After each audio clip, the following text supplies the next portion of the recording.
Coming up on Cannabis Coast to Coast News with Alaina Pinto this week, what more can pro basketball star Brittney Griner put up with?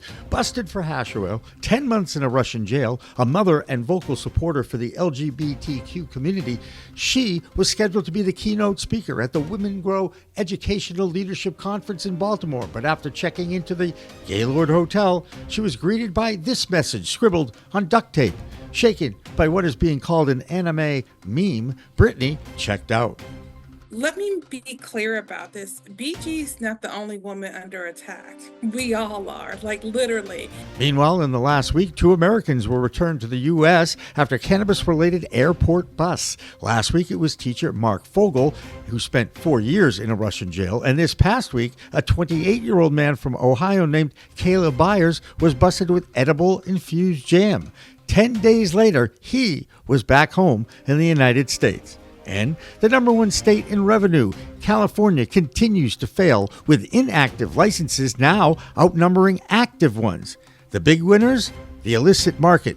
Dina NAgib reports from the Golden State. And New York Governor Kathy Hochul wants to allow law enforcement officers to use the smell of cannabis as a reason to stop and suspect DUI drivers, while her state opens up their 300th dispensary. And could Switzerland be the first fully legal adult use country in Europe by next year? Our European correspondent Ben Stevens has that story and more from coast to coast to Canada. Cannabis coverage on Cannabis Coast to Coast News with Alaina Pinto next.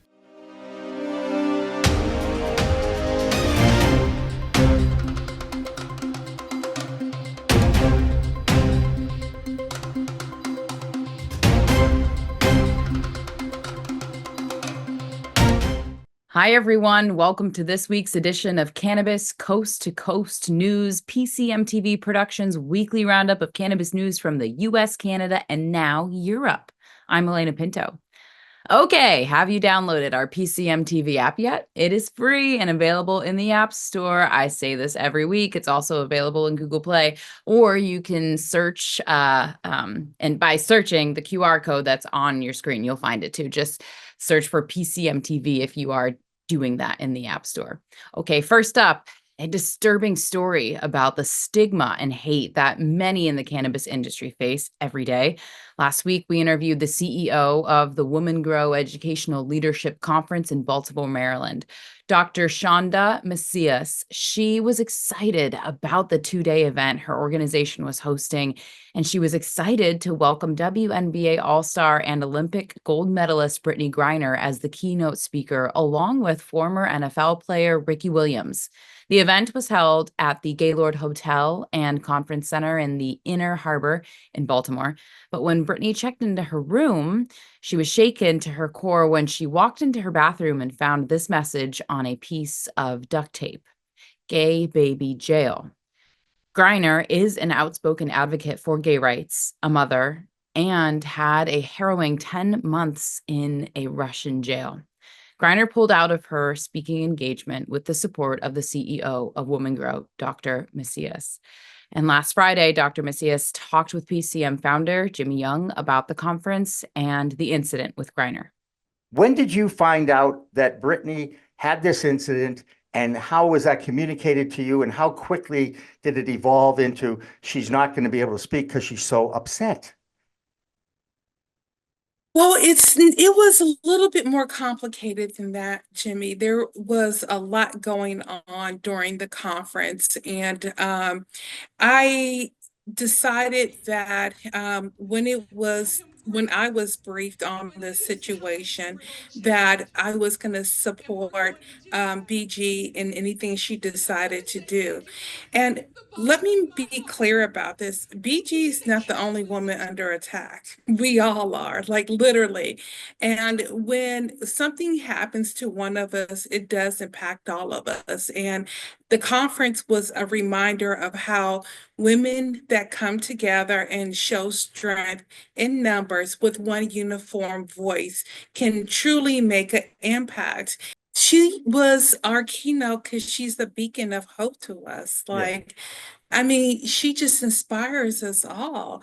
I mean, you could try to find a way to be divisive or to try to separate us on our different values, but the truth is that when you represent hope and love and all the things, we want to know how we can continue that messaging. And it's just one of those moments where you have to say that women are under attack and we need to protect each other.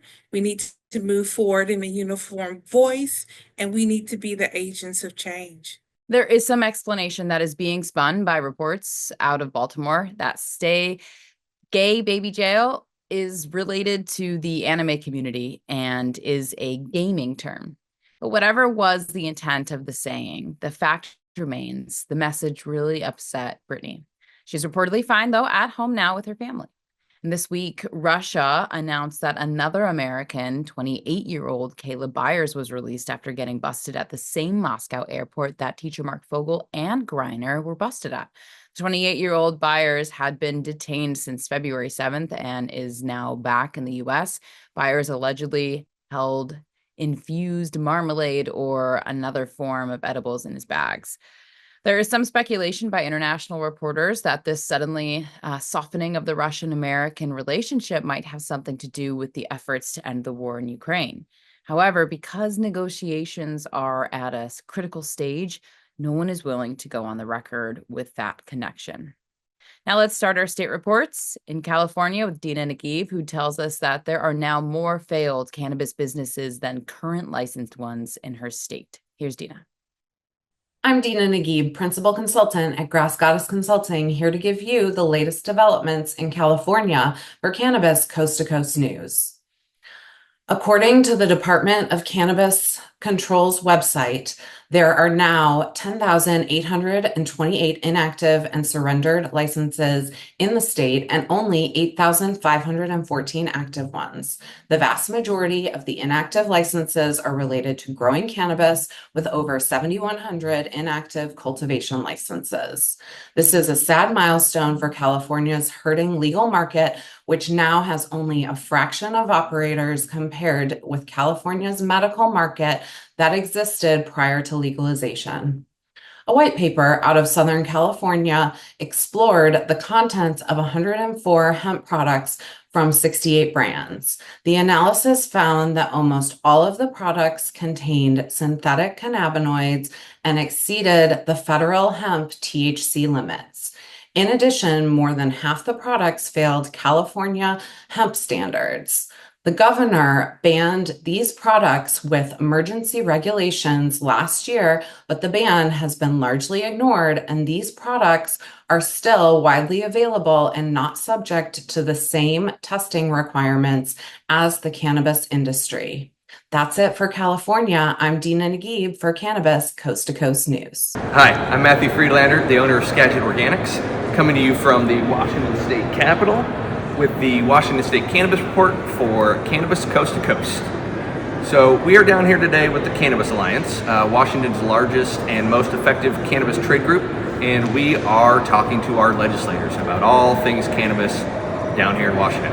So we've got several cannabis bills that are still in the works. Most importantly, we are still trying to get home grow passed here in Washington. It is one of the few states that has a legal, regulated cannabis market that does not allow the growing of cannabis at home. It is a Class C felony to grow a single plant at home, whereas I go to work every day dealing with the plant that just doesn't seem right. So we are also trying to get a social consumption bill passed that would create a banquet license for cannabis, so you could have 1 or 2 events throughout the year, and cannabis would be allowed to be sold. Currently, there is nowhere in Washington that you can consume cannabis legally outside of your home. This poses a lot of problems for people who don't own their own home. Renters and the like have issues finding safe places to consume. So that's what I've got for you this week out of Washington. My name is Mathew, reporting for Cannabis Coast to Coast. Don't forget to like, share, and subscribe. Back on the East Coast in the state of New York, the cannabis industry continues to evolve. Now that state's attorney general, Letitia James, has won a $6 million civil court judgment against an unlicensed cannabis shop in Brooklyn. This is considered a major win in combating the out-of-control illicit cannabis market in that state.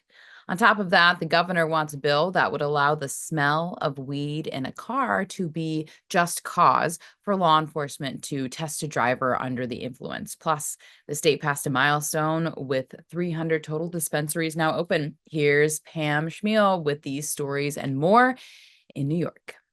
This is Cannabis Coast to Coast News. I'm Pam Schmiel reporting from New York. Cannabis odor as evidence? New York Governor Hochul is pushing for police officers to use the smell of cannabis as evidence in drugged driving cases. Cassie White, a spokesperson for Hochul, told Spectrum News the administration is actively negotiating with the state legislature to keep New Yorkers safe from drugged driving while also maintaining their social equity goals. However, New York cannabis consultant Kaylin Castetter warns that those who work in the industry often leave their shifts smelling of cannabis because of its pungency. And Leaf Brands is coming to New York. Leaf Brands, a leading California-based extraction and manufacturing company, just made its first move as a multi-state operator by entering the New York cannabis market. Known for its distillate, hydrocarbon, and solventless extractions, Leaf has secured a 7,000 square foot facility in upstate New York and plans to start operations soon as part of their national expansion strategy. And New York continues to crack down on illegal shops. The New York Attorney General, Letitia James, just issued a $6 million judgment against a Brooklyn smoke shop for repeatedly ignoring orders from the Office of Cannabis Management and Enforcement to seize unlicensed operations. Meanwhile, a previous attempt to shut down an illegal cannabis shop in Queens was ruled unconstitutional by a judge last October. But if a shop is operating without a license, how unconstitutional is it really? That's this week's Cannabis Coast to Coast News. I'm Pam Schmiel reporting from New York. Lots of action in state legislatures as states begin to challenge existing laws and make new ones. First up, in the Big Sky of Montana, where a Republican senator is trying to get adult use consumers to have to pay $200 for the right to purchase cannabis for recreational purposes. Plus, that state wants to record all transactions and the people who are making them. Kind of creepy, maybe? I mean, anyone who's visited a dispensary knows that security cameras are recording inside the store, but why does the state have to access that video when you already have to get your license or ID scanned when you check in? So the information is already recorded. But if you are a pro-cannabis consumer, you probably don't want to visit Idaho anytime soon. A bill is advancing in that state's legislature to set a minimum fine of $300 for possession of a small amount of cannabis product. It's still a misdemeanor, but that fine is a little excessive, right? $300. But it's a win for democracy in South Dakota. Cannabis advocates there passed a bill for their medical program a few years ago with a 70% approval. But Republicans in that state's Congress was trying to overturn that vote. A vote this week of 7-6 narrowly defeated that bill to overturn the vote and allow the medical cannabis program to continue to serve the 13,000 patients they serve in that state.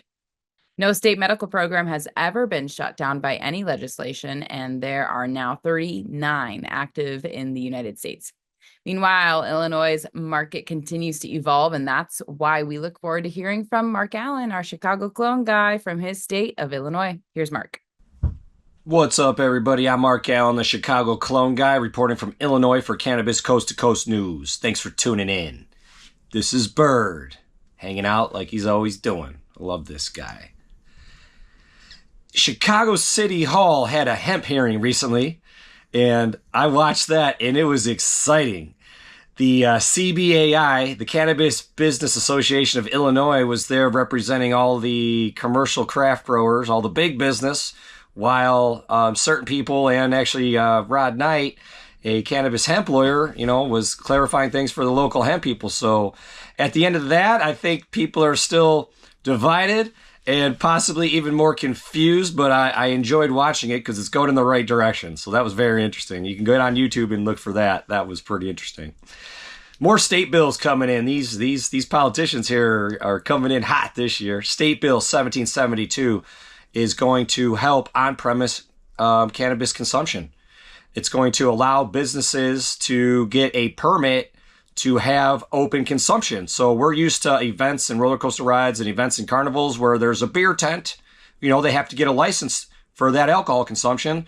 Well, now the same is going to go for the cannabis, the flower. So a lot of places in the state now, it's going to be easier to get a license to have outdoor and indoor consumption of cannabis, which makes sense because you can smoke cigarettes and drink alcohol everywhere. So now they were talking about doing that with cannabis, which is pretty cool. Love hearing that coming through. That's also going to establish ventilation requirements for indoor establishments.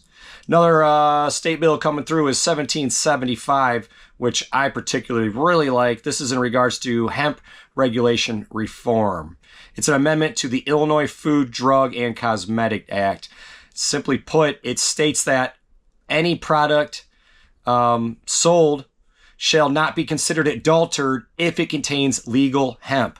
But it also includes THC, cannabis, and everything else. So simply put, adulterated means not pure, nasty, bad. I had to look that up because I was thinking something along the lines of divorce adultery. But no, so it's now, according to this state bill, anything with hemp, cannabis, THC will not be considered nasty, bad, or unsafe is kind of the way I took it. So that's a step in the right direction, making cannabis more legit and more normalized. But I'm Mark Allen, the Chicago clone guy.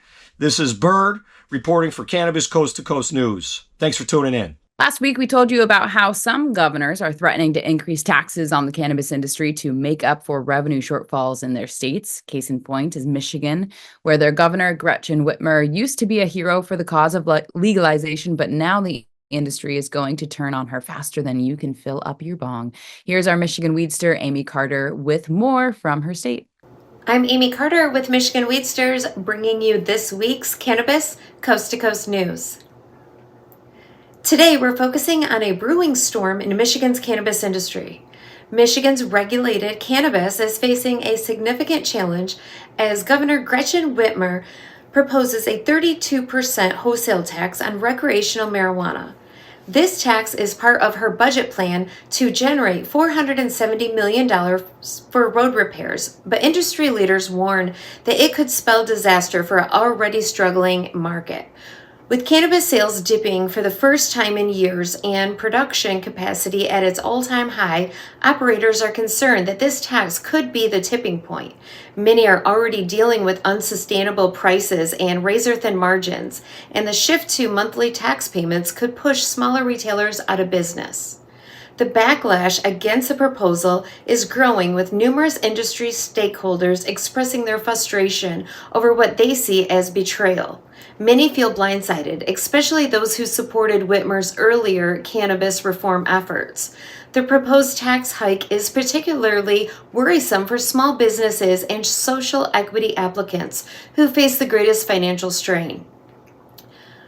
To make matters worse, unregulated hemp-derived products are cutting into the market share of licensed operators, creating an uneven playing field. As other states also consider higher excise taxes, Michigan's unique oversupply situation makes it particularly vulnerable. For now, the Michigan cannabis community remains determined to fight back against these new challenges. The struggle to protect this hard-fought industry continues. Stay tuned as we keep you updated on this and more. That's it for this week's Michigan News. I'm Amy Carter with Cannabis Coast to Coast News. That'll do it for the A block, or first section of our weekly Cannabis Coast to Coast news report. But next, we go international.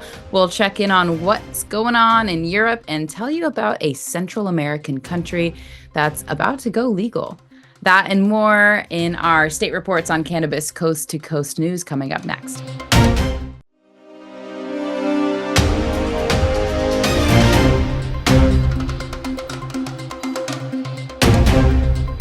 Ready to take your craft to the next level? Imagine faster extractions, purer products, and more profits. Sounds good, right? At Pure 5 Extraction, we've revolutionized cannabis extraction with our game-changing technology. No solvents, no heat, just the cleanest, most natural process on the market. Whether you're a boutique grower or a large-scale operation, Pure 5 has the tools to elevate your business worldwide. Visit pure5extraction.com today. Pure 5 Extraction, because your plants deserve the best.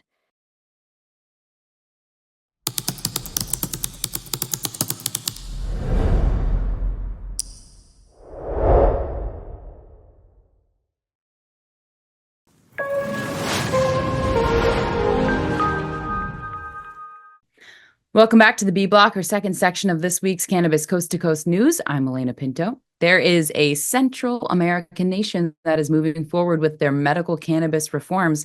The Ministry of Health in Costa Rica announced regulations to start the production and sale of medicinal products that will take place at pharmacies. The regulations introduced outline administrative requirements, health and patient registration, product specs, and advertising. Only doctors will be able to prescribe the product to patients. Meanwhile, there's a European nation that is ready to launch a full-blown adult use program, and our European correspondent, Ben Stevens, has the story of Switzerland's reform that could be launched in 2026. With Business of Cannabis with this week's European Cannabis report for Cannabis Coast to Coast News. Switzerland has catapulted itself into pole position to become the first European country to launch a fully fledged adult use cannabis market. This week, a new draft for a federal law, which would enable citizens to grow, buy, possess and consume cannabis, was passed with a convincing majority of 14-9. The National Council's Social Security and Health Committee, in an increasingly common justification for attempts at cannabis reform across Europe, cited public health and youth protection for their ambitious proposals, and said that cannabis consumption is a social reality. Should this draft be adopted, which experts believe could happen by next year, Swiss citizens would be able to cultivate up to 3 plants at home, as already seen in Malta and Germany. Crucially, however, they would also be able to purchase cannabis for recreational purposes from licensed retailers and online. As discussed last week, a similar bill is being pushed through Parliament in the Czech Republic. However, a crucial difference is that Switzerland is not part of the European Union, whereas the Czech Republic is. This would potentially make the passage of the bill a smoother process, though legislators will still have to contend with international regulations surrounding the free movement of goods, as it is still part of the single market. This has been a sticking point for previous attempts to legalise cannabis in countries like Germany and Luxembourg. Elsewhere, the Italian hemp industry has received unexpected support from the centre-right Forza Italia party, strengthening its position against an existential threat from its own government. This comes after the European Commission also confirmed that it is set to launch an investigation into the legality of the government's efforts to render all commercial activities surrounding industrial hemp illegal. To clarify, industrial hemp in this context means cannabis with a THC content of less than 0.2%, meaning it is entirely non-intoxicating. Should this inflammatory bill be imposed, it is expected to lead to the closure of 3,000 businesses and the loss of 15,000 jobs supported by the hemp industry. While the industry is still fighting for its survival, the tide appears to be turning in its favour. That's all for this week's European Cannabis Report. I'm Ben Stevens, reporting for Cannabis Coast to Coast News. Continuing with the international theme, the entire country of Canada is celebrating their impressive 3-2 overtime win over the USA in the Four Nations hockey tournament this past week. Not sure if it was even noticed by the cannabis community in that country, but Debbie Facey has some other news items that are all about the legal sale and use of cannabis in her country, Canada. This is Debbie Facey with your Canadian Coast to Coast Cannabis Report. So what we have in Canada this week is MediFirms has canceled their $5.5 million investment when it comes to the Napanee, Ontario facility due to unkept agreements met. This is something that is going to obviously be refunded to MediFirms, but it is unfortunate for the industry to see that they were not able to actually meet the needs that needed to be up to standards and codes. Next, what we have is the infused chocolate experience, especially when it comes to our edibles in Canada, has been on the rise, especially due to the fact that it's just a lot easier to consume. It's cold outside, people don't want to smoke outside, I understand. So overall, we've seen a 9.4 increase over the last year versus last year, and that's a bonus, especially for all of our edible companies. And last we have is a recap of me attending the Hush Hush event that it debuted the MTL Low Key new lines and strains, as well as Lot 420 and the sauce. This is Debbie Facey with your Canadian Coast to Coast Cannabis Report. Peace. One of the most active international companies in cannabis is Curaleaf. The publicly traded multi-state operator already has a sizable interest in the European market, and they are positioning themselves to be a major player in that continent as the fight for acceptance continues. Here's our man, High on Wall Street, Doug Miller. I'm Doug Miller from High on Wall Street with this week's Cannabis Stock Report for Cannabis Coast to Coast News. In the next few months, cannabis testing labs in New Jersey, they will be subject to new labeling requirements and must obey new action limits under recently approved rules. For the first time, New Jersey now has its own testing standards after having followed Maryland's cannabis testing protocols since 2021. Under the new rules approved by the New Jersey Cannabis Regulatory Commission, the CRC, on February 18th, the maximum batch size for usable cannabis is now 33.07 pounds. That's down from 100 pounds. And the product labels must include content of THCA, CBDA, CBG, CBGA, and CBN, and of course THC and CBD. And there's also new action limits for a long list of contaminants, the CRC noted. So let's look at Curaleaf. They've been operating in New Jersey, and they're the largest MSO. So let's see how their stock chart looks. It's trading around $1.41, and it's been way down for some time now. So I've been watching it to see if it can start moving up, because it is trying to set up. So I'll keep an eye on it and keep you guys posted. And remember, trade smart, lock in those profits. And that's this week's Cannabis Stock Report. Reporting for Cannabis Coast to Coast News, I'm Doug Miller. Over the past few weeks, we've told you stories about a number of state governors and legal states who want to tap into their cannabis businesses for even more taxes. That is something the industry is extremely fearful of considering. It is already overtaxed and overregulated, while the illicit market thrives and the hemp market continues to grow. Ohio may only be 6 months into their adult use launch, but their governor, Mike DeWine, is not making any friends or gaining much support for his wish to have their new tax revenue stream from the sale of cannabis increase. Here's Christina Brisson with the Ohio Report, sponsored by Yellow Labs, with 40 dispensaries in that state and more coming to Massachusetts. In Willow Creek, Rory, renowned for birdwatching, embraced nature's elegance. Preparing for his woodland sojourn, he used grape-focused THC mist from Yellow Labs. Each spritz honed his senses, capturing avian beauty. Immersed in the forest symphony, Rory's lens froze vibrant moments. Emerging at twilight, gratitude filled him for the mist's clarity. Recalling, find Yellow Labs near you. Rory ordered more of his mist from Hi, I'm Christina Brisson with Over the Top Renovations with your weekly Ohio Cannabis Report with Cannabis Coast to Coast News. Last week I mentioned Governor DeWine and the proposed changes he was wanting to make, and in his new budget he's suggesting that we increase the tax on adult use cannabis and then turn around and use that money to build jails and police training, instead of using it for the various community funds. This as Ohio sales exceed over $319 million. But in other good news, this last weekend at a Cincinnati suburban farmers market, they had 30 vendors set up and you're allowed to buy seeds, immature plants, and clones. Hope to see more of that to come. Thank you. I'm Christina Brisson with your weekly Ohio Cannabis Report with Cannabis Coast to Coast News. The Ohio Cannabis Report is supported by Yellow Labs and BetterWaysToTHC.com. Search for Yellow Labs near me and find one of 40 dispensaries in Ohio carrying these amazing mists and creams.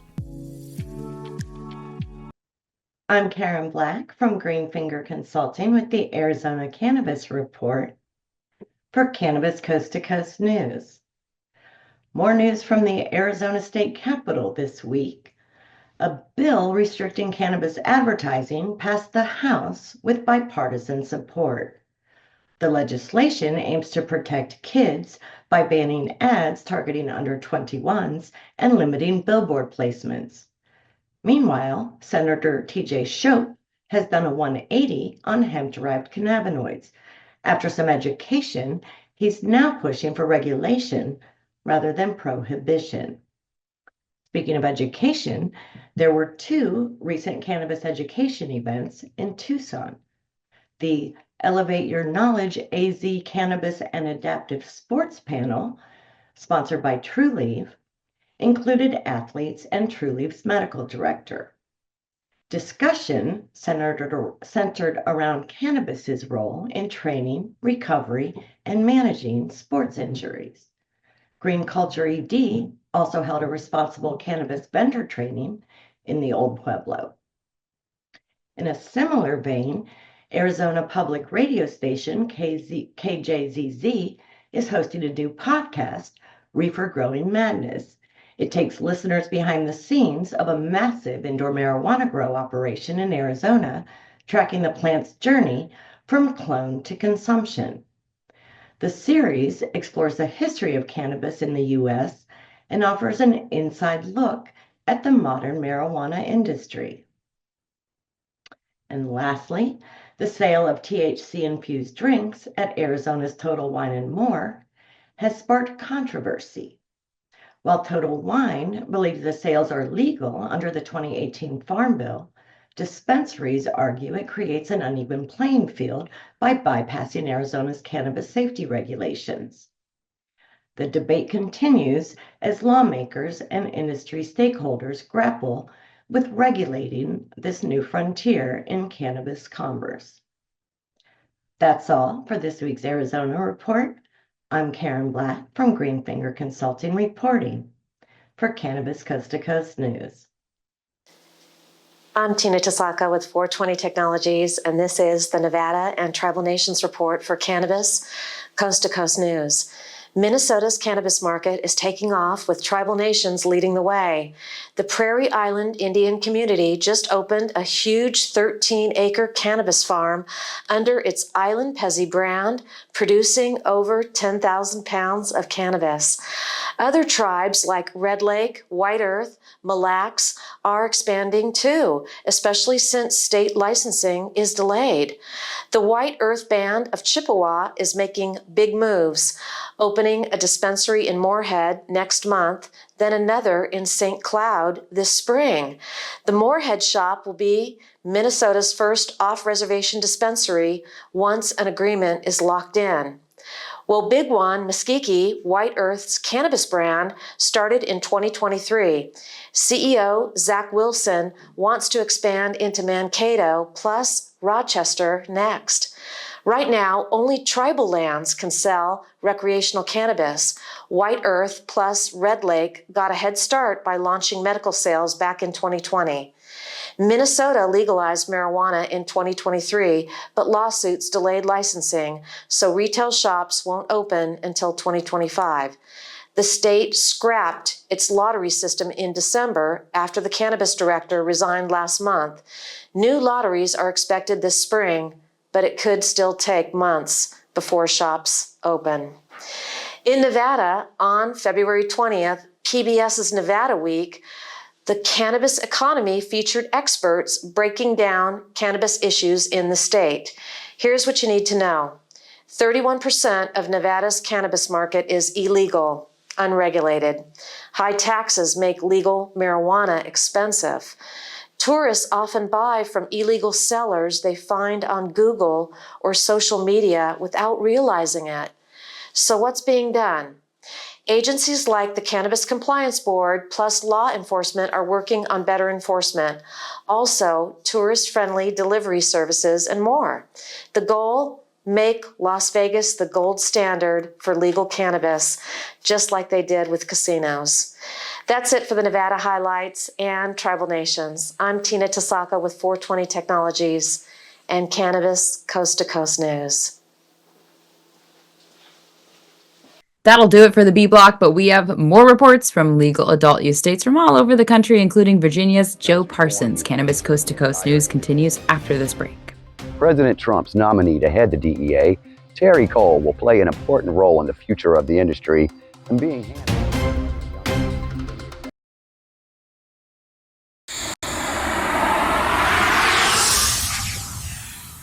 It's a whole new world of weed out there, isn't it? Everyone is learning new ways to titrate, ingest, consume, imbibe, and engage with this plant medicine we call cannabis. Now, let me tell you my cannabis story. You know, I've had 4 major surgeries in the past 23 years and suffer from osteoarthritis with a variety of metal parts in my body and one on deck. Now, thanks to those chronic pain issues, I've been a medical patient in Massachusetts for almost 10 years now. I remember my first trip to a dispensary just outside of Boston, and I told the bud tender I didn't want to smoke it anymore. So I tried edibles, then tinctures, then vaping, and now if I'm going to smoke, I only use the Weegits filtration system. What? The Weegits.com, Weegits, that's weed, W-E-E-D, G-E-T-S.com, is where you'll find the planet's coolest product that cools the smoke from everyone's favorite flower. The guy that started this was a pretty good medical device manufacturer, and he created this maze pipe that cools the smoking process from 1,300 degrees Fahrenheit upon inflammation down to just 90 degrees when it reaches your mouth. That's right, 1,300 down to 90. That's why this maze pipe is amazing. Now, add in the code of PCMTV and you get 15% off. So just go to Weegits.com and check out the best way to enjoy a cooler smoke with less coughing and hacking and more peace of mind.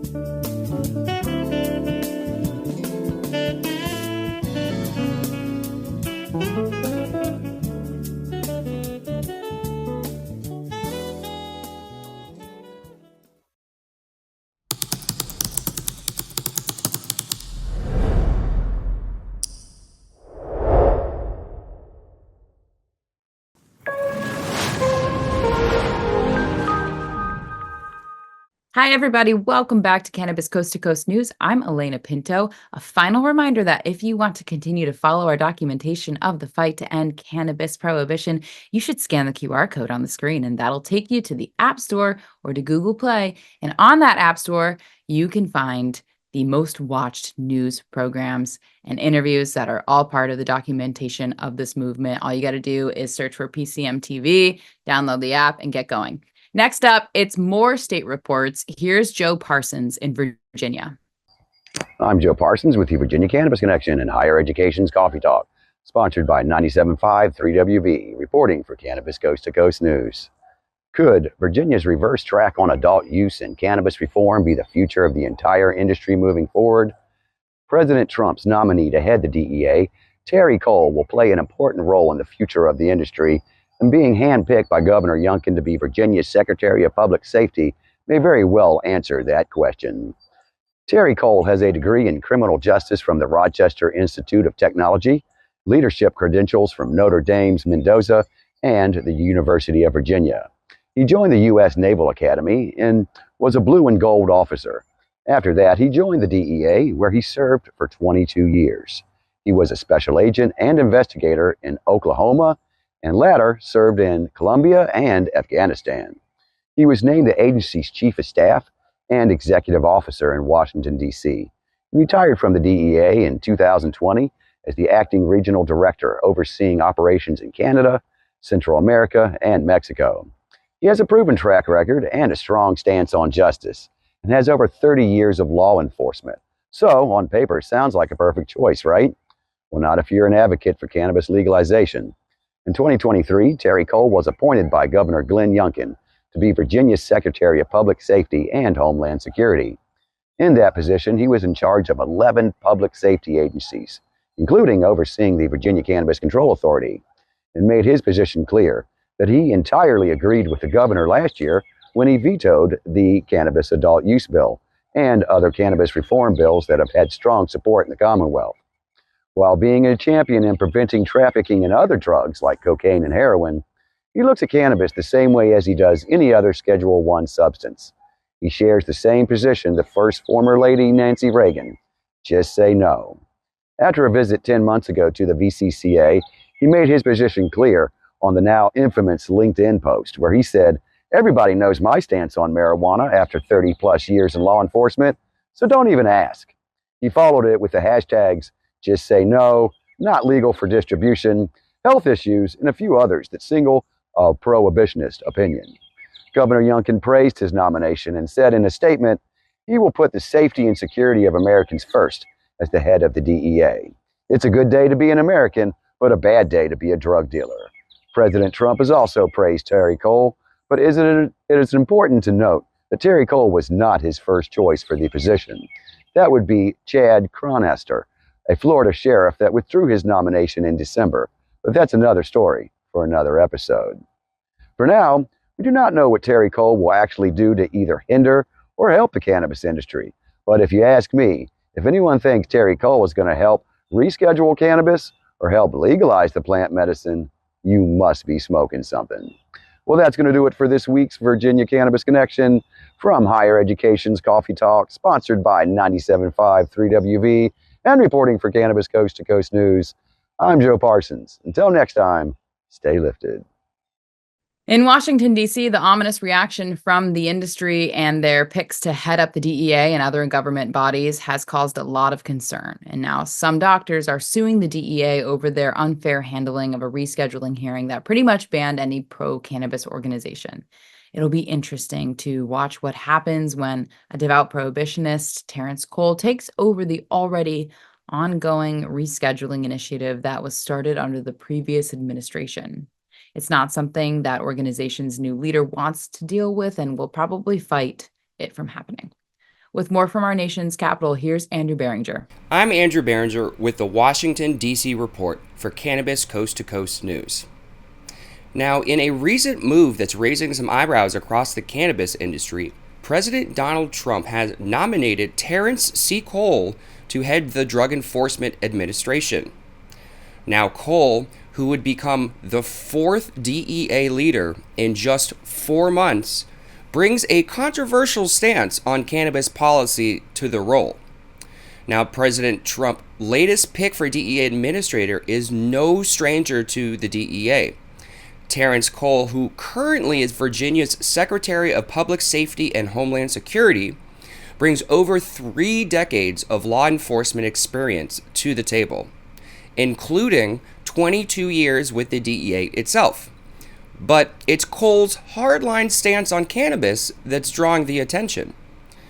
The nominee has repeatedly endorsed Reagan-era just say no policies and recently shared controversial claims about cannabis becoming 4 times more dangerous than in previous decades.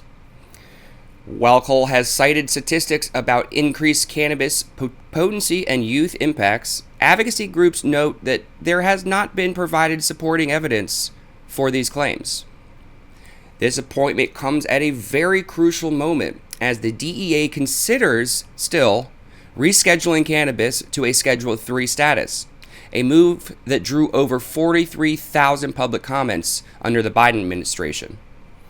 Despite Cole's anti-cannabis position, Trump himself has expressed support for rescheduling on the campaign trail.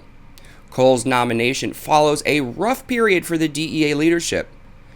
And before he can take the helm, Cole must secure a Senate confirmation, a process that could prove difficult given his controversial views on drug policy.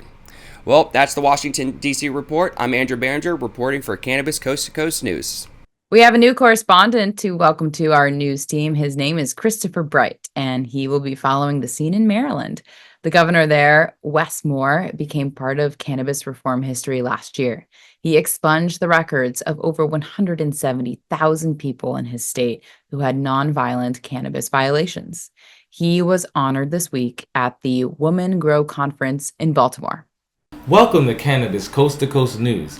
I'm Christopher Bright from the Enlightened Voice, bringing you this week's top cannabis headlines from Maryland. Governor Wes Moore was honored with the Social Impact Award at the Women's Grow Leadership Summit for pardoning over 175,000 individuals convicted of misdemeanor drug offenses. His historic pardons, enacted in June 2024, included more than 150,000 for cannabis possession and over 18,000 for drug paraphernalia. He felt honored by the recognition and was proud of his commitment to social justice. Wes Moore spoke briefly to accept his reward. I am honored to receive this recognition from Women Grow.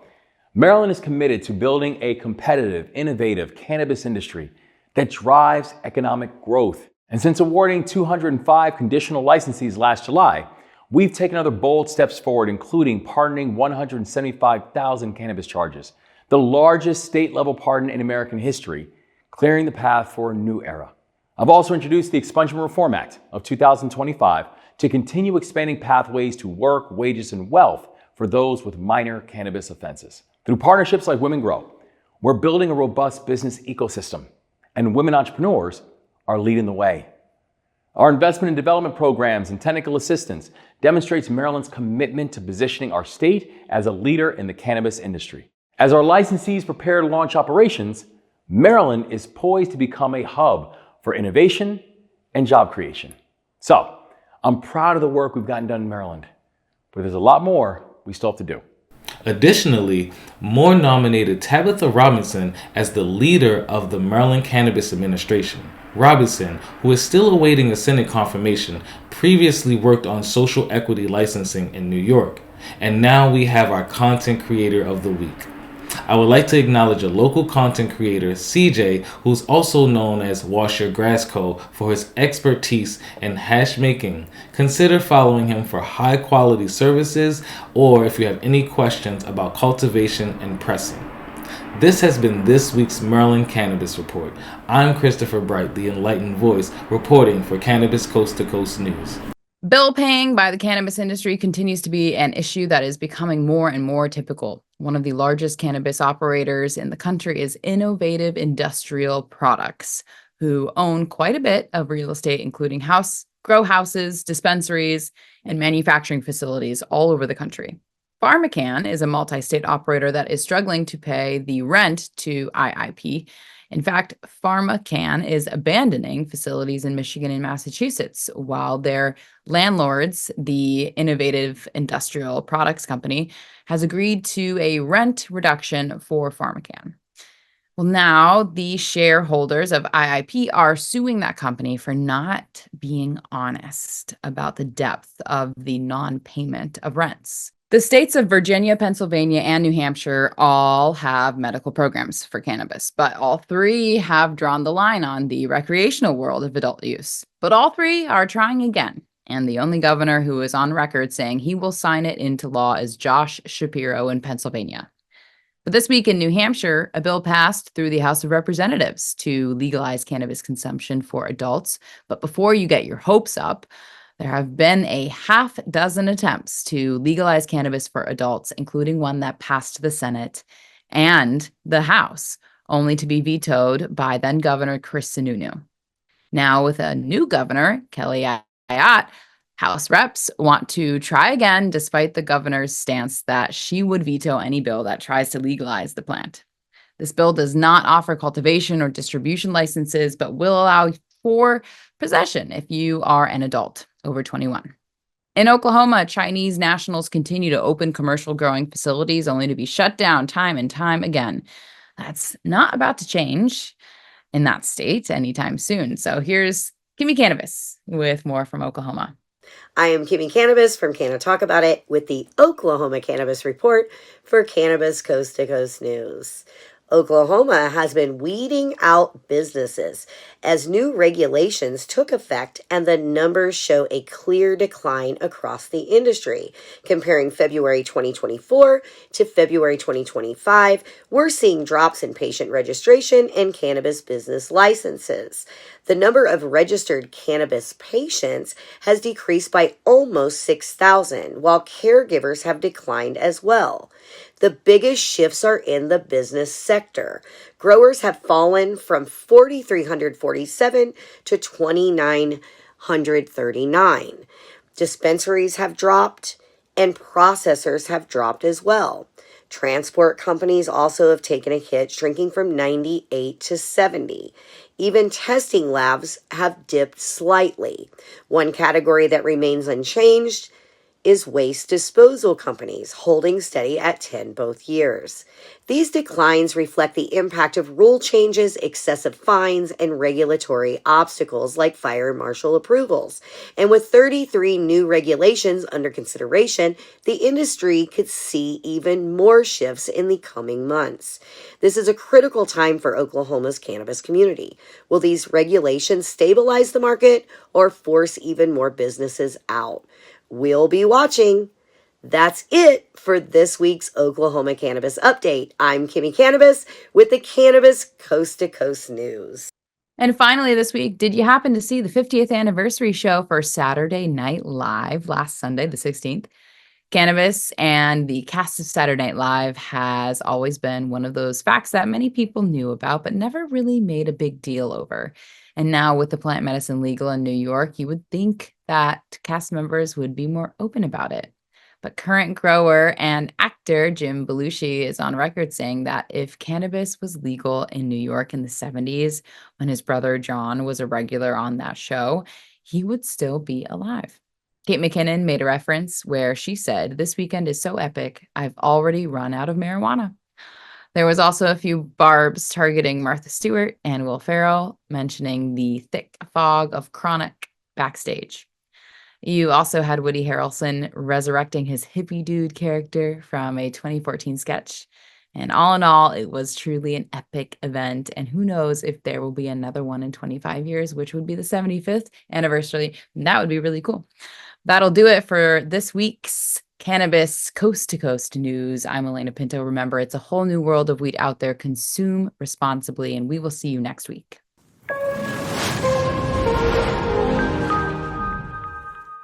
I think I messed up. Did you know there's a place that covers all the cannabis news you need? Welcome to Pro Cannabis Media, your go-to for all things cannabis. PCM is the CNBC of weed, bringing you the latest news and talk shows with a twist.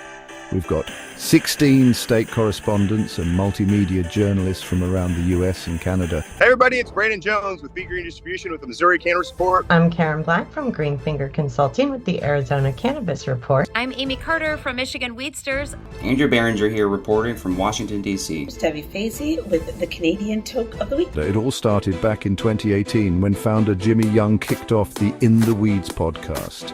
His mission? Documenting the fight to end cannabis prohibition. Fast forward to today and we've got Cannabis Coast to Coast with Alaina Pinto, delivering the nation's only TV-style cannabis news show.